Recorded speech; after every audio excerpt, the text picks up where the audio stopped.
So, we were talking specifically about what it means to be a good friend, and even more specifically, what it means to be supportive as a good friend. So, support can manifest in a number of ways. The first way is typically by deed or action. This could look like your partner doing the dishes for you when you typically do them because you had a long day at work or you're not feeling so great. So they decide to do something to take, the load off, take some pressure off of you, right? So that is support by deed or action. Support by word will look like advice. It looks like you venting to your bestie and her giving you advice about the next best step to take. Sometimes people give you their 2 cents, justifiably so, because they have expertise in that area or they have experience and knowledge that you don't have.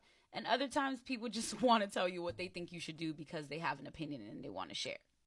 Now, the third way is incredibly underrated and underutilized in a lot of friendships and relationships.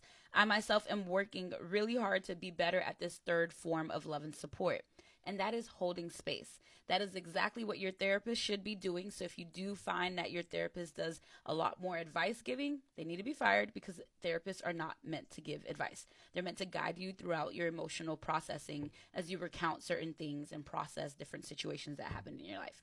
But I digress.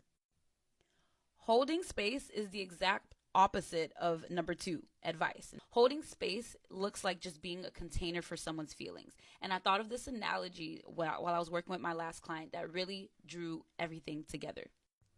So I asked my client simply, when you go to journal, what does a page do? Quite literally, what does the paper in your journal do? She looked at me like, girl, what are you actually talking about? But I told her, stay with me. What does a paper actually do when you go to journal? She said, hold the words. Exactly. When you go to journal, you can put your deepest, darkest secrets, the good, the bad, the ugly, all of your feelings and all of your thoughts on a paper, and the paper does not speak back. The paper does not judge you, criticize you, ask you, well, what did you mean by that?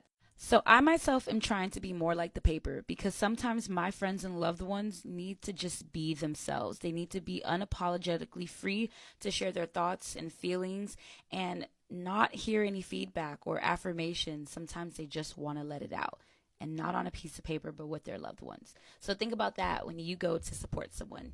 You might want to ask first, hey, what do you need? Do you need advice? Is there something that I can do?